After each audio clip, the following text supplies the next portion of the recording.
Good afternoon and welcome to Praxis Peace Institute's Friday afternoon series. I'm Georgia Kelly, the director of Praxis.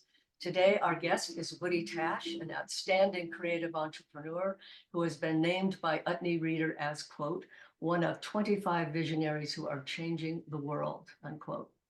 Woody is founder of the Slow Money Institute and former chairman of the Investors Circle, a nonprofit angel network that has facilitated more than $200 million worth of investments in over 300 early stage sustainability promoting companies. As treasurer of the Jesse Smith Noyes Foundation in the 1990s, he was a pioneer of mission-related investing. He was also founding chairman of the Community Development Venture Capital Alliance. He is the author of Inquiries into the Nature of Slow Money, Investing as if Food, Farm, and Fertility Mattered, and also Soil, Notes Toward the Theory and Practice of Nature Capital, and Aha, Fake Trillions, Real Billions, and Bitcoin, and the Great American Do-Over. That's nurture capital, not nature capital, but that's okay. We can live with that. Nature and nurture capital. Okay, it's nature capital. All right, I made a typo there. Woody also conducted a workshop at the Praxis Peace Institute 2009 conference, which was the Economics of Peace. So we're really happy to have you back here with us today, Woody. Thanks so much. Welcome. Thanks for having me. Good to see you guys. I'm going to ask Linda, you are not mute. Yeah, Linda, mute yourself. Okay. Right. Okay. No. Okay, now she is. All right. So to begin, I think for people who don't know much about it or would like to get an overview, I'd like you to tell us about Slow Money. What does it mean? What inspired you to create this institute? And what type of projects and businesses does Slow Money support? Well, I'll work backwards from the last one. So in terms of the funding that we're facilitating, it's all focused on local food systems, small diversified organic farms. And there's a whole lot of reasons why that is. But if you kind of zoom out a little bit from that, you get to a whole bunch of ideas about the speed of capital, globalization and financial markets, commodification, intermediation, layers of, all kinds of things. I think we all know everything's all tied together. And so the question is, if it's like a big Gordian knot and you're trying to cut it, like, where do you go? Like, how can you get in? And I think the way to get in is on the money side. And I think the way to get in there is starting with local economies. And the way to get in there, starting with local food. So I just see this as an entry point into a much larger process of rebalancing the, let's say, the unintended collateral damage, whatever words you want to use, of globalization and industrialization, and a few hundred years of stuff that's been going on, but that's accelerated dramatically in the last 50 years. And it's interesting that the last 50 years, when all that hyper acceleration has happened because of computers and population and the confluence of all that, it's like during that same period that we actually have been figuring out what's going on with the environment in a way that you can't really deny. And yet, as we figured that out, it's been dwarfed by the acceleration of capital markets and technological innovation. And it's kind of prevented us from using our common sense, when it comes to the environment and other issues. So, yeah, that's something that's been really troublesome, is to see, especially since the 2008 downfall should have been maybe the downfall of the neoliberal economic system, hardly was. And it seems like it's much more, there's much more derivatives being sold now. It's like it accelerated instead of being handled. It's actually gotten worse. So how do you see what you're doing? I won't use the word combating, but dealing with it in a way that people can see the difference and support more what you're trying to do with Slow Money and farming. Yeah, I'm glad you hesitated with the word combating, because I view what we're doing as, and I'm going to read a little bit from this book called Call to Farm. It's my most recent little thing, because it's a recent iteration of some of these issues. But we're kind of doing the opposite of combating. It's more of a Bucky Fuller. A lot of other people have said similar things, but we're just going for what we want. And so we're just leaning into the positive things that we want rather than, let's say,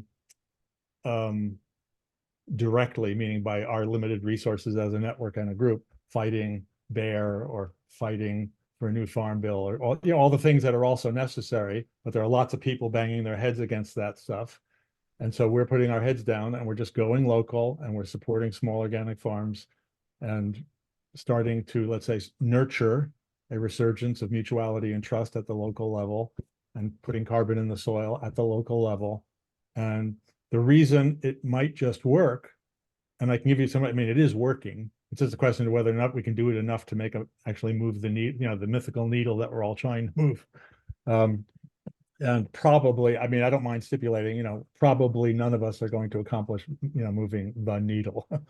But it doesn't mean we shouldn't try. And it doesn't mean, and then you get to the question of how do you try? Do you try by combating the forces that are holding the needle? Or do you have more chance of success by unleashing positive energy of a different kind? And I know that sounds very quixotic to put it that way, but just to put some numbers on. So I wrote my Slow Money book, the first of 4 books, in 2008, came out in December 2008.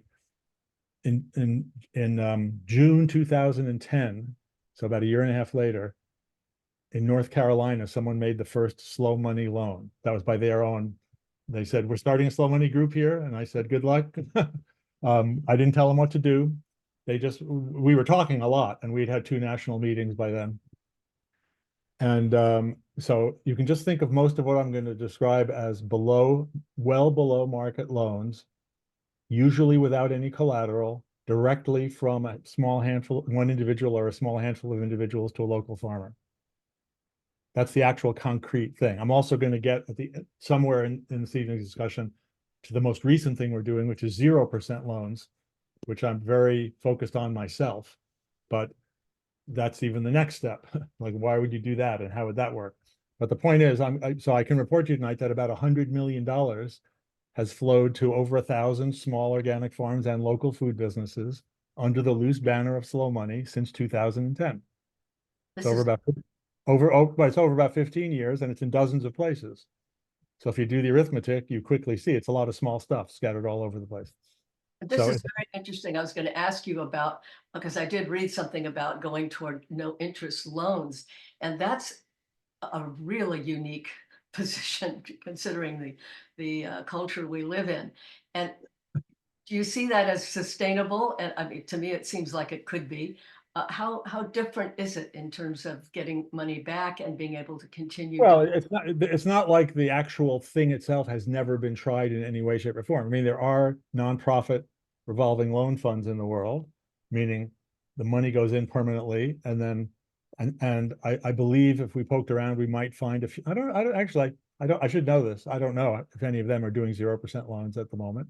But even if they're not doing 0, and they're probably not, because when you do a fiduciary thing, no matter how radical it is, you still have some group, usually called the board, meaning, no, I'm not trying to be snarky or anything. This is the human condition. By the way, okay, so I'll just kind of confess, at the start, I do believe that a camel is a horse designed by committee. Okay, so I do believe that. And I do believe that I think it was Oscar Wilde was right when he said the whole trouble with socialism is that it requires too many evening meetings.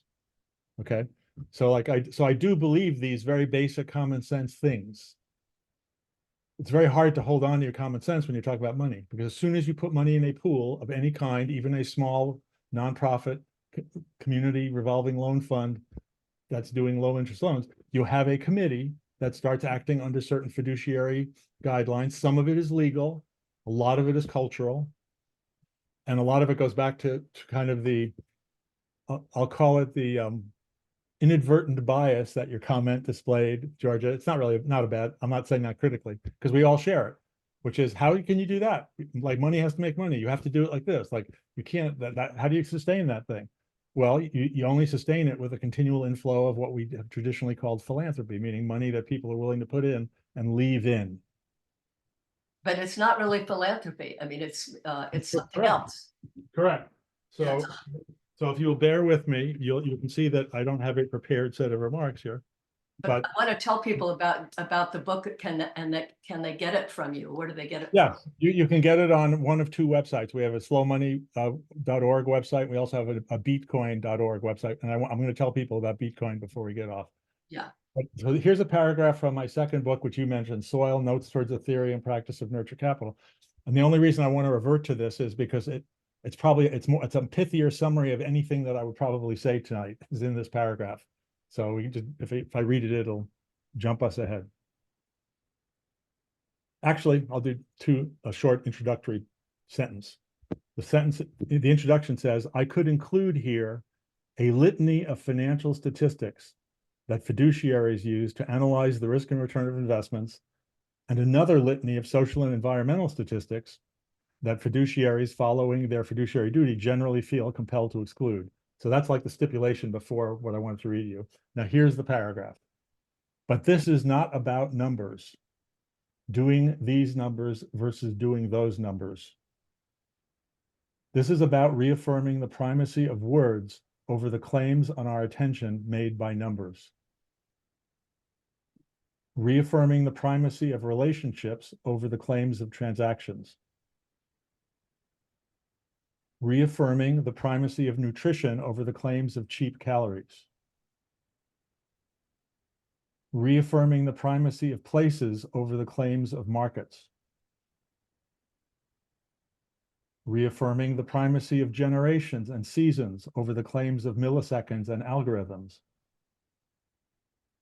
Reaffirming the primacy of putting back in over the claims of taking out.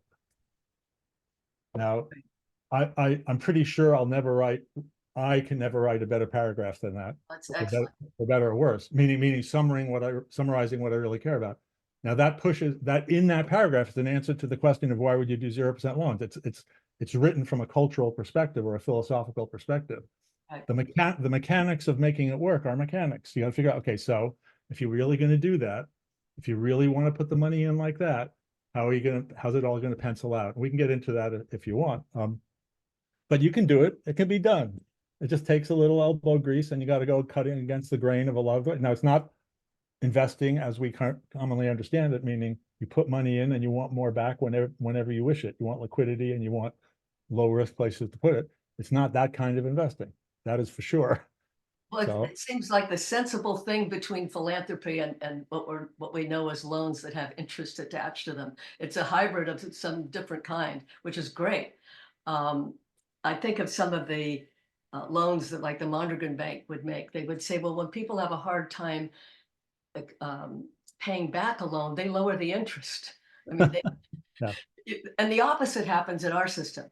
You have Right. trouble paying the loan, then they're going to raise your interest. So Right. and it makes no sense to do that.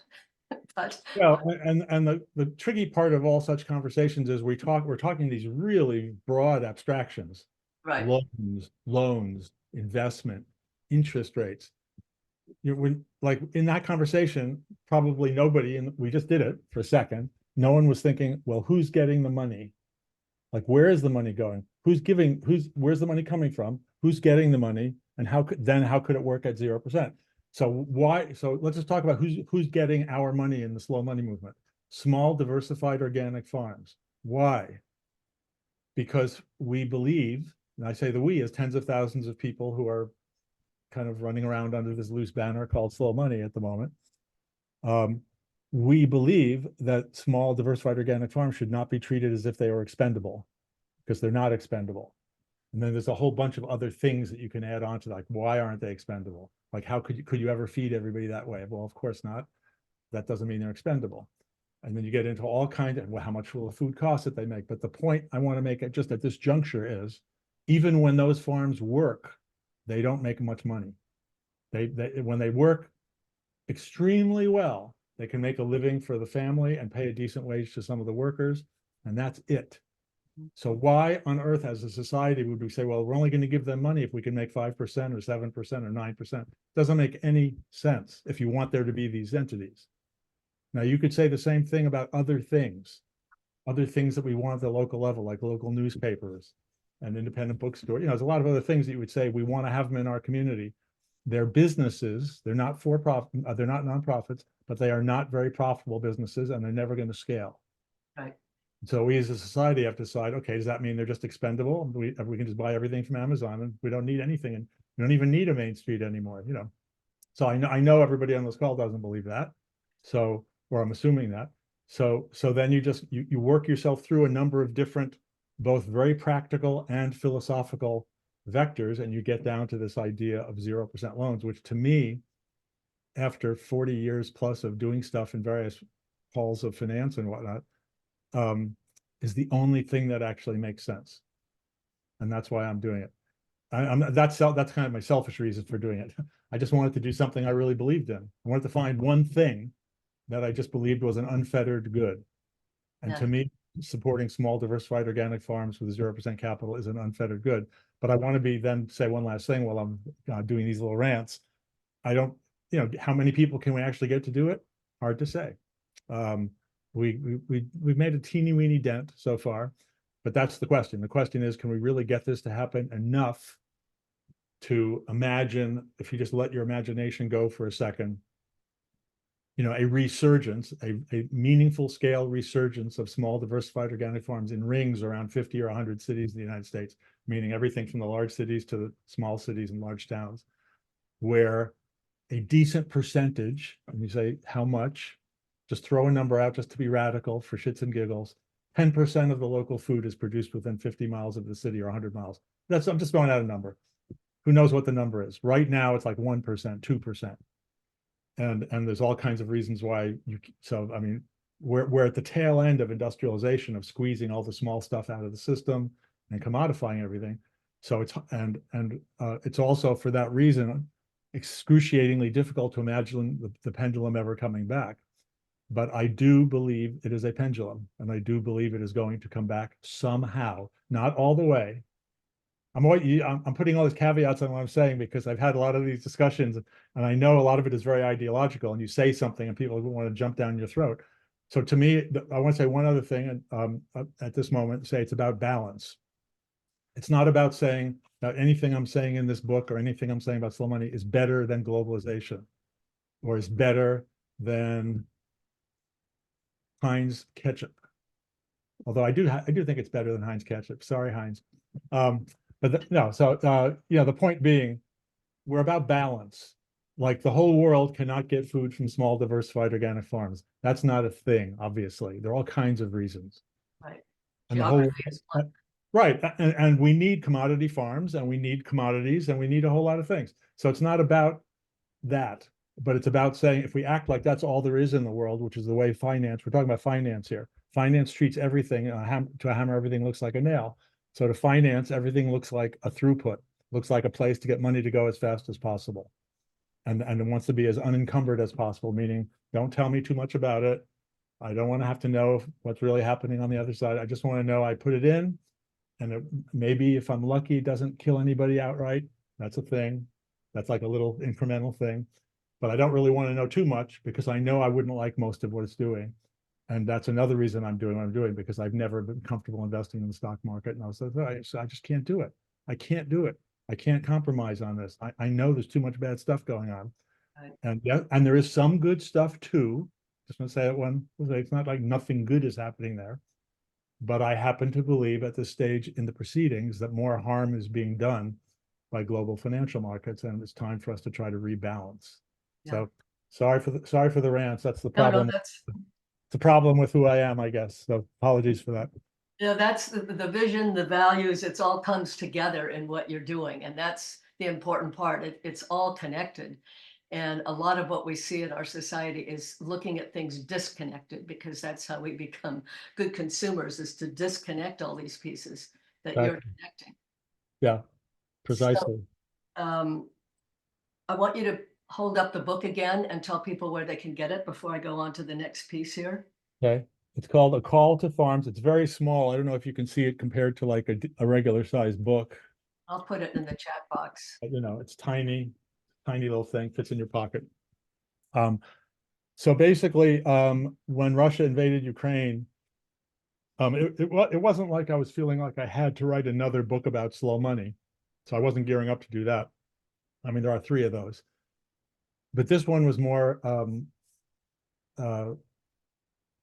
do I say it? I just feel like, how many people on the planet in the weeks immediately following the invasion were just like barely sleeping and saying, I can't friggin' believe this. Like, how could, like, really? Could this actually be, this can't be happening?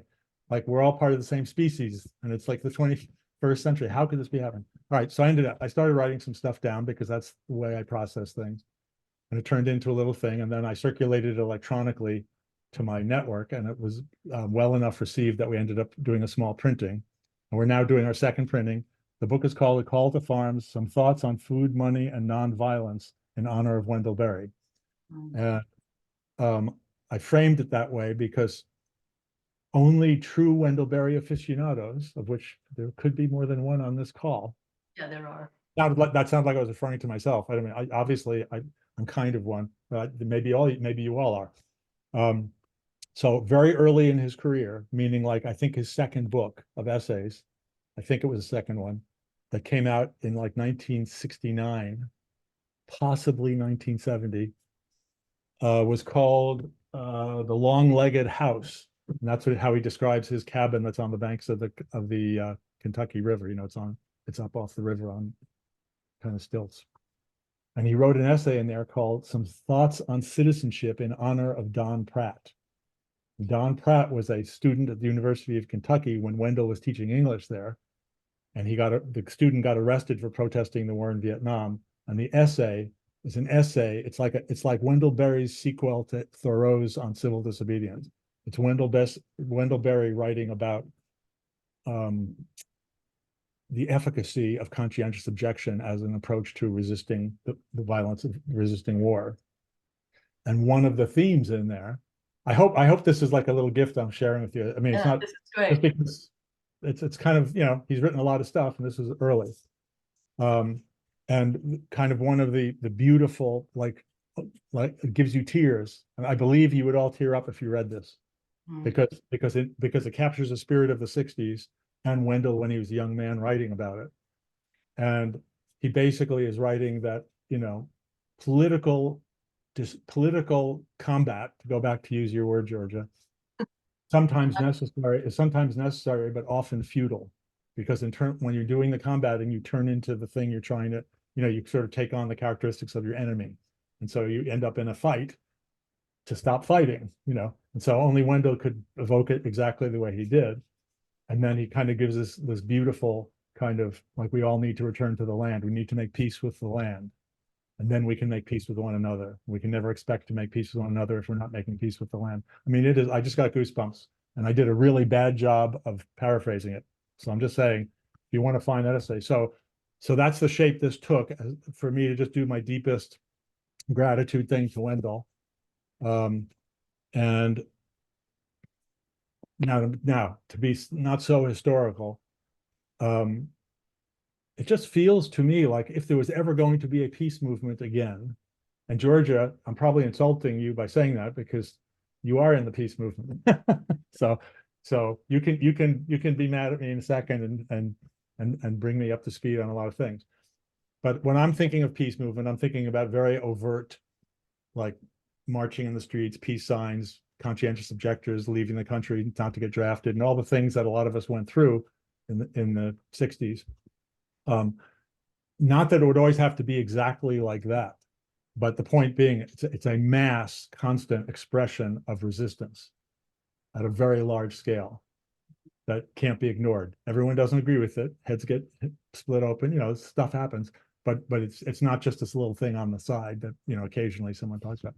So why that can't happen in today's world?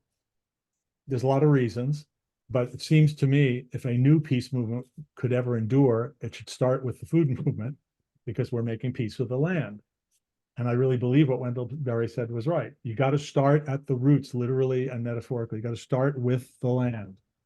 And if you're killing things in the soil and you're treating the land like it's expendable and you're treating farmers like they're expendable, then of course you're going to have a violent economy.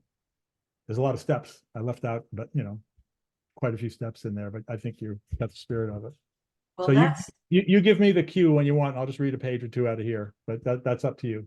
okay, well, you keep bringing up things that make me want to ask other questions. Good, But yeah, I go for it, go for it. do want other people to have time to ask too, but since you bring up the peace movement, I mean, one of the things I've become really clear about the more I look into the wars that we are involved in, or ones that we're supporting in one way or another, usually with tons of arms to keep the wars going, is that the US is really based on a war economy at this point. Without war, what would we have in this country if all of a sudden we had no war?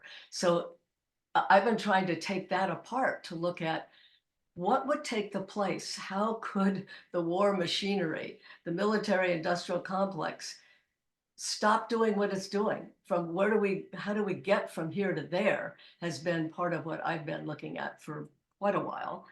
And, Mhm. and it's overwhelming because it's become much stronger than it was during the Vietnam War. Right. So Yeah, well, I'm not going to try to answer that question because that's kind of, I'm going to label that a rhetorical question. and it was rhetorical. I mean, because that's an ongoing study for me anyway. It's an ongoing study. But it does drive me right to where I was before, which is that, deconstructing the institutions of the last 350 years, let's say, depending on when you want to start. But I tend to start, and depending what I read, I would start with like the East India Company and the first limited liability corporations coming over to the New World to extract and conquer and stuff. But whatever, wherever you want to start. 100 years after that, there's the invisible hand. And then 100 years after that, there's the prudent man rule. There are just these milestones in the institutionalization of finance and what we loosely call capitalism or neoliberalism, all these labels. So deconstructing the institutions that have grown out of that and the vested interests that have grown into that and out of that. And then to make it a little more nuanced, our complicity in all of those things, because that's, in order to live, we have to use parts of that every day.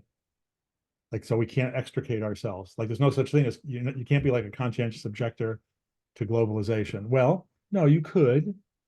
They were called hippies. They existed briefly, but it didn't last because you can't live that. There's no, we are in a society, and we are talking on computers, and I'm not against computers.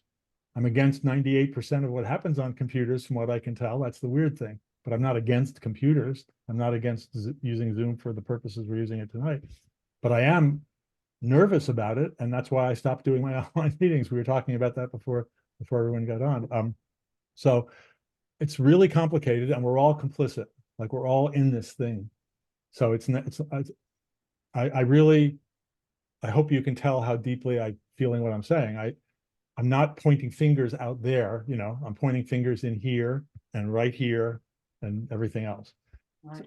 But to your point, when you say we want to deconstruct it, or well, I still think, for me, the clearest way forward is to just push all that stuff away and focus on doing something right here that I totally understand, that I believe is healthy and peaceful. And that, again, that part I'm going to sound like Johnny One Note, because that's the note I've come up with, which is local food systems. And that's based on some actual experience, not just with the 100 million of stuff that has been my pleasure to be around. But if you really allow yourself to appreciate the full ramifications of community supported agriculture, and don't stop in that it's all white and it's all affluent people and it's only in a few zip codes, all of which is generally true. It's not completely true, but it's like broad strokes. It is, generally speaking, somewhat elitist right now in terms of the numbers of people who are in it. It's about 500,000 Americans belong to a CSA, not nothing. But the spirit of it is way deeper than that. And it just hasn't fully manifested itself yet because of all these systemic headwinds and all the other things that are going on. The underlying spirit is completely beautiful. It's trust with the farmer. It's people coming together with almost no contract. It's sharing risk in the production thing with the farmer. It's healthy food for your family. It's being able to go to a farm and put your hands in the soil. And it's about toxics, and it's about all these things. It doesn't get any more beautiful than that. So the job, so I guess I guess you posed a challenge to me, Georgia, without knowing it. So I'm going to accept the challenge and say, for me, I know that I can't, I'm stipulating this, I know that I can't affect the Pentagon. I know that even if I get my favorite politician elected, he's probably not going to be able to change it. That's what I think I know. I'm very jaundiced on all that. I'm very, We like, got Bernie. it doesn't matter. You stick a name in there, it doesn't matter. You go into that system and you start pulling all the levers and you don't come out the other side. No one has. Not a single politician has. Some have done a little better than others, so it's not, but by and large, all the problems have continued relatively unabated to get worse. And the reason is I just don't think the systems can be reformed from within. Now that I know that's a really radical, horrible thing to say, and I probably shouldn't say it in public. But Implode. no, well, but no, but that doesn't mean we're helpless. It just means, like, let's take our precious life resources, our life energies, and focus it locally and start making what happens locally what we want. And just try to build it up from the ground up. That sounds really idealistic and ridiculous. And it is slightly, but it's not completely ridiculous or completely idealistic. And I actually think it's pragmatic because the other systems are straining to the point of breaking down, and nobody has been able to put other pillars under them that look like they're going to meaningfully hold them up, from what I can see. So I think it's as pragmatic as much as it's idealistic at this point. I'm probably both end, where I totally believe what you're doing and the kind of things we need to do is building the other society, and at the same time put pressure points on the existing society, because there'll be one snowflake that'll bring the whole mountain down, you know. So it's kind of a both end in my mind. I want to go to Bitcoin, but I want to mention first, because we do have a lot of local organic agriculture in Sonoma County, where I'm based and Praxis is based, which is great. And you know, because we have the kind of soil, we have the climate that can nurture this. Another place that I just want to mention, I don't know how familiar you are with the Mondragon cooperatives in Spain, but Okay. you are or not? Just generally, just from afar, from what I've read and what I've never been there.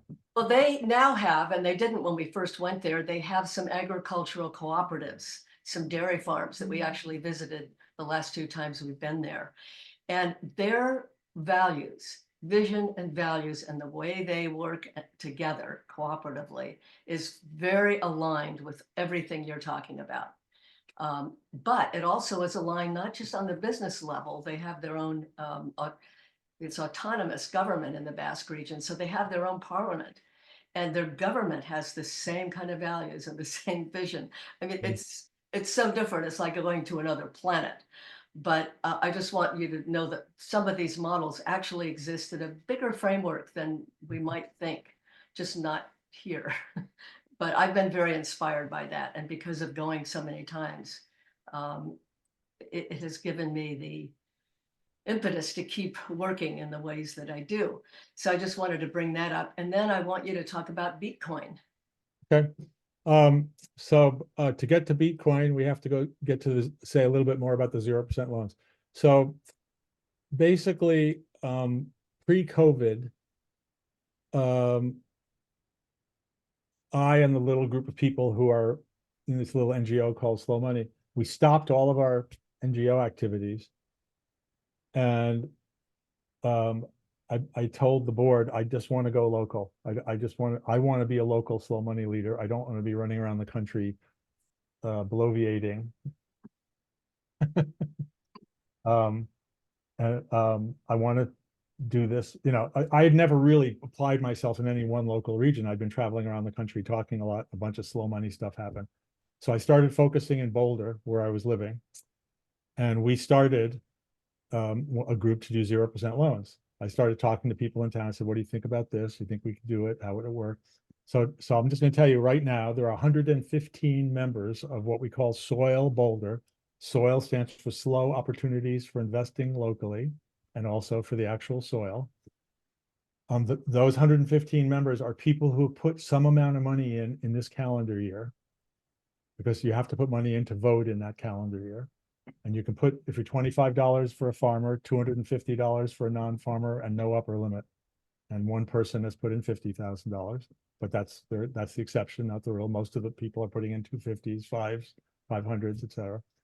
And then you vote on giving 0% loans. So everyone gets one vote, no matter how much money you put in. So it's like a cooperative in that sense. And very egalitarian, and they've made the group in Boulder. I used to live in Boulder. I moved to Providence for personal reasons, but the group in Boulder has now done over $700,000 of loans, about 30 loans totaling over $700,000. And the early ones are paying back. And so you can start seeing this circulation. Now, from a finance standpoint, just to get that out of the way, and I'm happy to talk in as much detail as you want, but I don't want to get, nor do I want to get, but I don't want to get lost in the weeds. Basically what happens is most of the loans pay back, the super majority of them pay back, and a few don't. And so it's a negative return portfolio, meaning you're putting the money out at 0% and you're not getting all the money back. But you are, it looks like, I think when we're all said and done, the experience is going to pencil out that we're going to get like, I don't know, 85% of the money back, something like that. I mean, a pretty good amount. Now, if you're thinking about it as philanthropy, in other words, you're not taking the money back yourself. It stays in the pool and gets relent. And every year members are putting some more money in. So guess what? We started with $100,000 in 2017, and it's now 2024. And we have over $700,000 of loans made because money kept coming in. We kept making loans. The first one started paying back. Now, in the scheme of finance, it is tiny. I just want to, again, say I'm not trying to tell this huge, grandiose tale off of that tiny thing.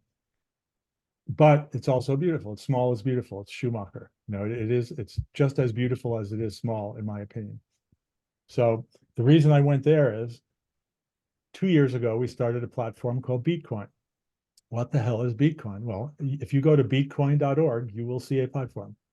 We have done less than, well, I was going to say less than no marketing. That isn't quite right. We've done no marketing because we don't have a budget for marketing yet. Except this year, I raised a little money for marketing. And so theoretically, within a few weeks, you'll start seeing some Instagram stuff about Bitcoin. But we'll see. This is not my bailiwick. That's the weird thing. I don't use Instagram myself. I know a lot of people swear by it, and great. And we're going to try to use it and see if we can get the story out. So what is Bitcoin? It's just a way for people to make small online donations to this movement. Now, we never did that with slow money before Bitcoin because, as you can tell, I'm not a man of few words, and it's hard to convey a lot of these messages online and that's why I write books. I still believe there's a place for books because some of these things are nuanced and they require that kind of deep dive and you know, exploration. So we never tried to raise any money online before. We didn't have a thing. Well, now we have a 0% model that we want to replicate, and we need philanthropic capital for that. And so we designed Bitcoin to see if we could start aggregating a large number of small donations online from people who don't live anywhere near these 0% loan groups. There are 5 loan groups in the US now. I should have added that, 5 0% loan groups, 4 in Colorado because I was there and I helped do the ones in Colorado, 1 in Virginia that started on its own. I'll be starting one in Providence the second half of this year, my new home. And I am very proud to announce that our new group in Israel made its first 0% loan last month, if you can believe that is even a thing. Now, it's a tiny group. It's a tiny group. They have about $40,000, of which 5,000 came from our little Bitcoin thing here. So we're just like putting these little seeds out, you know. So that's that. So Bitcoin is an online platform that is barely in motion. It's for all intents and purposes brand new, and we are going to start marketing it with a little more earnest, if you will, and a little more earnest the second half of this year. So this is one of the first times I'm sort of talking like it's a thing. We had a few of our own little meetings where our networks knew it was happening and a few people chipped in a little bit, but the general public has no idea that it exists yet, and I'm hopeful that we'll change it. And then when I wrote this Call to Farms book, in the back, I said, brought to you by our friends at the Slow Money Institute and Bitcoin. You know, it's just a way to sort of start telling people that this thing Bitcoin exists. And we're just starting to get this out there more. So it's very, very early. We'll see if it goes in where we can get it to go. But I hope people who see this, who have any interest in it, will at least go to the Bitcoin site. There's a little video at the top there that gives the history of slow money and tells you where Bitcoin fits in and everything, and gives quite a bit of information. My books are there. A lot of stuff is there. Is that enough of an answer about Bitcoin? And by the way, it says on the Bitcoin artwork, I wasn't prepared for this. I should be better prepared. There's actual Bitcoin artwork, which is out of focus there. And on the artwork, it says, non-crypto, non-currency. In soil we trust. Slow money. So it's the opposite of a cryptocurrency. Right. It's not a Yeah. cryptocurrency. It's just a philanthropic campaign for people who are willing to chip in a little something and have it stay in the soil. And I should say one other thing. The money gets deployed by the local groups making the 0% loan. So all we are is the conduit. Money come through us, we will disperse the money, we'll sprinkle it out to the local 0% groups, and it stays local and recirculates locally. So that part is a beautiful vision that is completely untested so far. Like, can we get flows of capital coming in from the internet that go down and go local and then stay local? Now, Which is Bitcoin, is it connected to a nonprofit? Well, it's right now it's a project of the Slow Money Institute. If it takes off, it'll probably become its own nonprofit. But right now, it's a project for us that we're incubating. So does that mean that when people put money into it, it's actually a tax write-off? Yes, yeah, that's all on the website. This is Right. everything we're talking about, and that's a little bit tricky for some people because slow money was often the beginning. Oh, it's a new way to invest, but you already put your finger on it, Georgia. It is a way to invest. This is investing. You know, the word investing got co-opted to mean taking money out and stashing it for your retirement. Okay, that's a form of investment. But investing, like investing yourself, if you say I'm investing myself in something, that's a little different. And that's also the same word. So investing can be about putting yourself in wholly and staying in. So we can say it's a new kind of investment, but I think it's easier for most of you to say, okay, just call it a really cool form of philanthropy. I don't really care. I call the whole thing slow money. I mean, I just say we need a new way to talk about it. Yeah, We shouldn't we say investing or philanthropy Okay. or nurture capital, of which I consider slow money an expression, meaning a way to use money to take care of one another in the places we live. How about Not cooperative capital? that's a form of nurture capital. Yeah, it's all. I mean, that's a specific that has a more specific legal structure associated with it when you say it, right? So that's the only reason. That's my only. Whereas nurture is a much broader category that could allow a lot of different things to happen, including very informal things. Right, well, we've got someone here who wants to ask a question. Howard? Excellent. Woody, thanks for your presentation. My pleasure. Three, Fire away. three quick questions. Yeah. One, what do you do to qualify or vet the borrower? Number two, what's the maximum loan? And number three, what do you do in the case of default? Okay. Let's do it in reverse again. It's just easier for me. What do we do in the case of default? The same thing Mondragon does.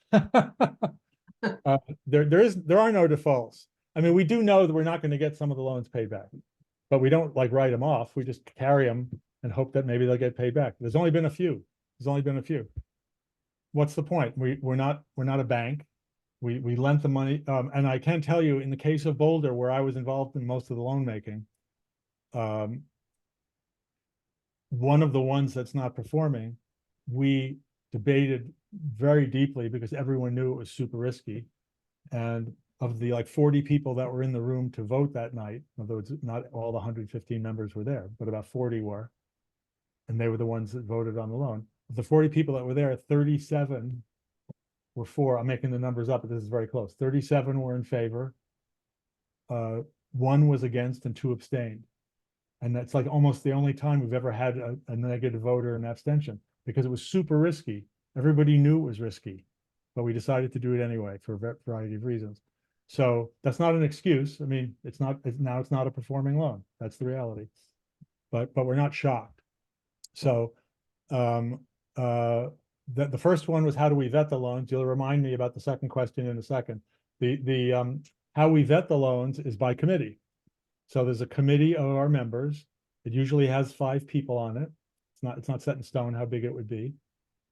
As you would expect, I think, of almost any group of, let's say, 100 people who come together to do what we're talking about, there are some people in the group who have some financial experience, more so than the others. And so usually a couple of them find their way onto the loan committee. So the people are just a little more used to looking at a business plan or looking at financials and whatever. As far as the actual vetting process, it is wildly simple by design. We have an application that is like a 2-page application with some very simple questions for the farmers to fill out. We don't want them to spin their wheels and spend a lot of time. because we know they're already spread way too thin doing the farming. But the loan committee reviews the loans. Someone from the loan committee then calls the farmer. They have a conversation. If after that, the loan committee thinks it's worth discussing, the loan committee discusses it as a committee and to decide whether to invite the farmer to come to the group.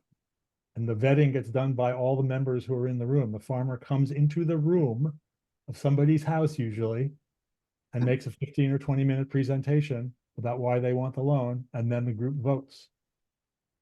So it's a super collective, non-institutional, very informal, and it works. And I know you won't believe me when I tell you it works, but I'm going to tell you it works anyway, because it does. It works. Well, I'm just saying, I wouldn't have believed it myself. I mean, I've done a lot of different financial things in my life. This sounds kind of crazy, but it's crazy beautiful, because now they say, why does it work? One of the reasons is because of the local part, meaning those farmers are not just coming in over the internet from Timbuktu to XYZ city and trying to sell something. They're coming in from 20 miles away, and 3 of the people in our group are already customers of the farmer or something. There's already a lot of social capital there. So there's a lot of touch, and that actually amounts to something. It's not supposed to, it's banking like from 1820 or something. You know what I mean? It's not supposed to be it's not the way things work today. Except maybe at the very high end where there's relationship banking of a very different kind, but we don't need to go there. So it does work. That's all I'm saying. So that's the system we have. And Howard, remind me the middle question. You had the middle of the 3 questions. Yes, I was curious as to know what the maximum loan size is, what the range is. Yeah, well, I can give you the range. I don't even know the maximum size right now, because we're up to about 100 and maybe probably 175 total loans through the system now, through all 5 groups. And the group in Virginia, I haven't had a lot of detailed touch with. So, and they probably did the largest loan. So, but I can tell you in the other groups, the 4 groups in Colorado, probably the largest loan probably was about $75,000. And there might only been 1 or 2 of those. Most of the loans are like 5,000, 10,000, 15,000, 20,000. Sometimes there's a repeat loan to the same farmer like a year or 2 later for different things. And they're usually for like a used refrigerated truck or drip irrigation system or a hoop house or something very, very tangible and obvious. So for the farmer, instead of trying to convince a banker to give them money where the odds of them getting it are extremely low, and then if they could get it, it's going to cost them 8% interest or 9% interest or whatever it is. Here, they're getting it from a bunch of neighbors and friends, in air quotes. Some of us might actually be friends. And there's no interest, so they're saving a couple $100 or whatever the amount would be. But it's not just about the amount of the interest. It's about the pay it forward part of this, of the money circulates, comes back into the group and gets redeployed. And that does mean a lot to the farmers. I can tell you that for sure. They like to know that the money is in a system where it's going to keep being paid forward to other farmers when they pay it back. I know we're almost. Howard, was that? I think that's my answer, because that is the answer to the size of the deals question. I think we have another question from Rocky. We can't hear you, Rocky. You're lucky. So again, thank you for your time. Have I got the concept correct? In essence, donors' money is invested without interest to farmers. Correct. But in fairness to all the other people in slow money, I have to just remind you, when I said almost $100 million has gone, that money did not go as 0%. The 0% loan thing evolved out of everything. That was me reading all the tea leaves and going, how can we create a system where the money recirculates locally and goes? So I just want if somebody came to you, Woody, and said, I want this money to go into the 0 interest thing, can that be done? Yes, that would be called a donation to Bitcoin, and then the slow money. We would just pass it through us and give it to the local groups on some basis. We give it to maybe as a matching grant. It could go as it could be a straight donation, or it could be a matching grant. But the money would go to the local. And when the farmer negotiates the terms, is it monthly? Is it a balloon loan? No, thank you I didn't give you that detail. Most of the time, but we kind of stumbled into this. It's a 4-year loan, that's just paid in 50% at the end of the 24th month. Gotcha. I said that wrong. 20% at the end of the 24th month, 30% at the end of the 36th month, and 50% at the end of the 48th month. So it's So a back three balloon three payments. balloon payments that are back ended. So for 24 months, there's no payment of any kind. Now, once in a while, a farmer insists on scheduling it monthly for budgeting reasons. They just can't, it's too complicated. They don't want to. Yeah. They just would rather pay it monthly. But it's actually easier for our group if they don't, because we don't have a full-time account and everything else. So we'd rather have them coming in as long. Those are details, but thank you for asking that, because I You're didn't. welcome. Yeah, It's Matt, a, I it's a wanna- brilliant idea. Thank you so much for articulating it. I want to go to Jerry, and that'll be our last question. I want to just mention that this model that you're talking about, Woody, could actually be for other things besides farming as well. course, You could of just course. move out of the whole banking system structure. Well, Wouldn't that be yeah, nice? sure. On small things, you know. I Yeah. mean, it would be a very interesting people's movement. Let's put it Yeah, that way. yeah. Jerry, go ahead. Yeah, this is a really beautiful presentation. Oh, thank Really innovative and smart. And we've got right now, Somebody write that down. Yeah. It's on the recording. All right. so we've got right now a piece of land, a large piece of land that is publicly owned and that is in the process of being transformed into some kind of private situation called the Sonoma Developmental Center. And this kind of approach could be absolutely ideal for creating some of the kind of uses that I think the community would like to see there. Don't you think I mean, did that occur to me right offhand? What do you think about that, Georgia? Well, and it's a 900-acre piece of land. It's huge with buildings on it that were, it's somewhat like the Presidio might have been, only it didn't have military. Right, but I'm thinking in terms of some part of it. I mean, That's one of another the discussion, uses- but One of the uses that we would like to see there is some local regenerative farming. Right. So, in order for us to use this model, would the best approach be for us to try and start a local group or work through your group, or how would that go? Nothing would make me happier than to help you start a group in Sonoma. But Wow. and it's not like I don't know anybody around there. Not as many as people as you do, but I'm just saying, I do have some friends in the area. Some of whom Georgia probably knows, maybe you all know them. But so yeah, so the bad news is there's no recipe, there's no workbook, there's just common sense and shared knowledge and helping one another so far. And that's because I don't have a team. I'm trying to change that also. You don't need to hear about all that, Michigas, right? But I'm trying to get some money to have a team and to structure this a little bit while we're going to start marketing Bitcoin and do all these things. So right now it's just kind of me and a few part-time people. So to help you, the answer to your question is I'd be happy to get on some number of Zooms if it's useful, only if it's useful, and just share experiences. I can also connect you to the woman who's running the Boulder group, because that's a mature group. And when you want to get into more hearing from someone who isn't me about how it's working on the ground and stuff, we can do that. And I think if we just tell you the story and we can share all the documents from the Boulder group, no problem, the bylaws and the That law. would be really helpful. Yeah, you'll see how simple it all is, but we're happy to do that. In other words, we're happy to share information and share experience and see if the idea takes. The reason there aren't more of these groups yet, just remember, they really kind of started right before COVID. So I'm not using that as an excuse.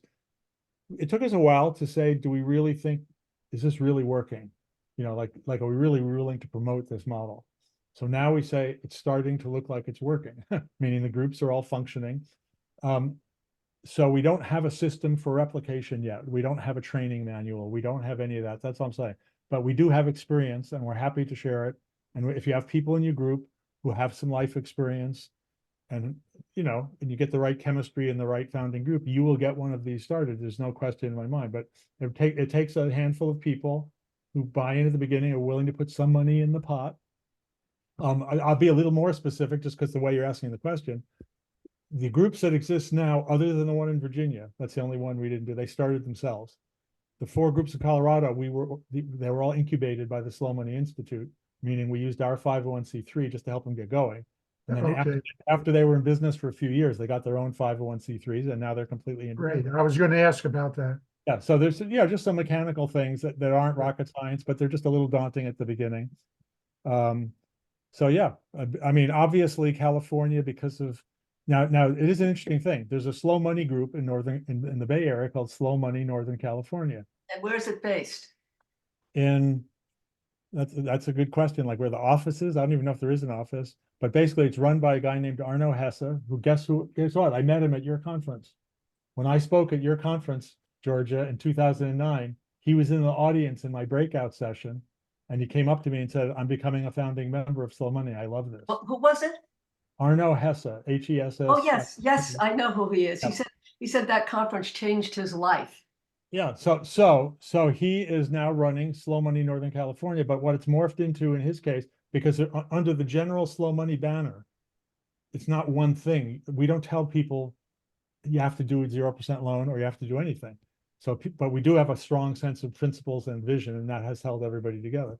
Maybe What, we should, what yeah. happened in Northern California is because of Arno's interest and because of the way the urban market is in San Francisco, he now puts on an annual pitch fest kind of investment fair called Food Funded. And it mostly funds BIPOC food entrepreneurs, basically. I'm oversimplifying it. So it's not quite into the local farming thing the way I'm talking to you about these other groups that are deep local, small organic farm. And his model is more. I'm only mentioning it to you because he's in your neighborhood. And I just want to know it's not, And I know, but here's the crazy thing is the name Soil came from Arno, for what it's worth. It's interesting. He was using it briefly for a little LLC in San Francisco. When he stopped using it, I said, hey, I love that name. Can I use it for my 0% loan groups? And he said, yeah, sure. So it's a small world. But I just wanted you to be aware of that in case you get confused about what's going on in San Francisco. There is no 0% slow money group in California at the moment. There's only the 4 groups in Colorado, 1 in Virginia, and 1 in Israel. okay, well, this is really good input because we are kind of back at the drawing board with this big property in Sonoma County. And I'll talk to you separately, Jerry, about some things that are happening so we can. Great, okay. But this has been really, really extraordinary, Woody. I so appreciate the time you've taken. And I'm going to stop the recording shortly, unless there's anything. Can I just read one little page from my little book? Sure, absolutely, go ahead. Just because to me, it's kind of, it's where I live. So, and I just want people to have a little feel for it. That's all. So these are very short little pages. It's almost like a long essay rather than a short book. And it's in 25 or something little sections. And each one is like a little meditation on a part of the issue. So the first one reads as follows. This is a call to farms. It is and is not a response. It is not a response to any one brigade's route, the military mind that mapped it, or the propaganda that is translating it into ideological talking points. It is a response to the forces that turned low these few brief millennia and lower these few brief centuries and lower yet. You'd think low is surely, but no, there seems no end to the great acceleration. These few brief decades, these few brief tweets, these few brief algorithmic breaths, these few brief ultra-fast bursts of ones and zeros. The fertile crescent into the oil patch, and amber waves of grain into food as a store of cheap shelf-stable calories, food as fuel for internal combustion engines, food as industrial power. This is a call to farms because there is healing to be done, trust to be restored, mutuality to be rekindled, biodiversity to be valued, conviviality to be nurtured, carbon to be sequestered, bread to be broken, affection to be shared, humility to be cultivated. Very beautiful, Woody. Okay, thank you for letting me share that with you. and the book is available online. And by the way, okay, now I have a bribe to offer you. If you were interested, if you were really seriously interested in exploring starting a group in Sonoma, we'll just send you a bunch of these. No obligation, just for you. If you decide you should read it first to decide if you Yeah. want to use it. I've got the PDF Could and I ask one very quick question? Yes. Is there some kind of a base amount of money that you need to get together in order to be operational? All right. Technically, no, meaning three of the five groups that are two of the five groups that are currently doing 0% loans in the United States are very small still after quite a few years. They started with like $35,000 from like 35 people, and they never really grew, and they're making little $5,000 loans, and they're still in business, and they're getting people to come and go, and it's functioning at a very small level. Now, they happen to be in places much more rural than where you are.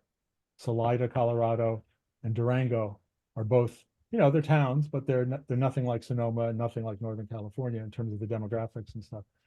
The other three groups all had roughly $100,000 or more together before they started doing anything. Now I can be specific about Boulder, since I was the one founding the Boulder group. I said, I'm not going to make a loan until we have $100,000. We got to have some fuel in the tank here to feel like we're going to be able to have a little bit of Okay, a. that was a question I was asking. So I would say for you guys, I would just throw that out as a rough. It's not a science, it's an art, but you want to have enough money that you can do a small handful of small loans, so you can just kind of get your feet wet and get going, so that people can see what it is. But then you do want to, given where you are in the demographics, I would say you'd want to be trying to emulate the scale of the Boulder and Carbondale and Charlottesville groups, which are, kind of grew to, let's say, roughly $1 million in assets and can keep growing from there. really good. This has been so interesting, Woody. I think Jerry and I will talk afterwards about some of the possibilities going on with this property that he mentioned. And we will be back in touch with you. Thank you, Woody. That was Oh, great. Yeah, very interesting. Linda's partner, what's her name again? Because I just see Linda's name on the screen there. Oh, this is Rocky Stone. Okay, well, were you trying to say something else or no? I just want to say, now that you're into it, do you find that you have any nut costs that you have to cover? Oh, well, that's another minor flaw in the model. Okay, let's not talk about it right now. Yeah. No, but obviously there's a tremendous amount of giving that goes on this thing. Yes, To work. And Yes. honestly, if this ended up being the answer, it's okay with me. It's like, this will only work if people are willing to give some combination of time and money to make it work. Bless you. But to the larger conversation, it is a form of investing. Don't let anybody tell you it isn't. A farm is a business. It needs capital. It's just a certain kind of business, and it needs a certain kind of capital. So it's that either or thinking that's got us into all the other shit we're in. That's right. So it's a little, you got to kind of be gentle and have a good right brain and a good left brain and a good heart to kind of hold it all together. To your point, there's a lot of subsidy coming in through me and us of different kinds, but I'm trying to juggle all that to make it work. At the local level, you don't have to worry about that. You just live locally. You do everything locally. We don't want to take any money from the local ever. It's all about getting money to local. So we just want to help you get one of these things started. And I look, if we had more, if Bitcoin was a real thing that was large and there were millions of dollars coming in, and I could show up there and say, here's your first $50,000 to get going, match it, that would be ideal. That's what I'm trying to get, but we're not there yet. All right. Well, thank you so much, Woody. This has been really exciting and inspiring for what we might be able to do with the information you've given us. So you will hear from us. Okay, that's up to you. I will happily interact however you want. And Georgia, thanks for inviting me to do this. It's good to see you after these years. Yeah, it's been a long time. So I'm going to stop the recording.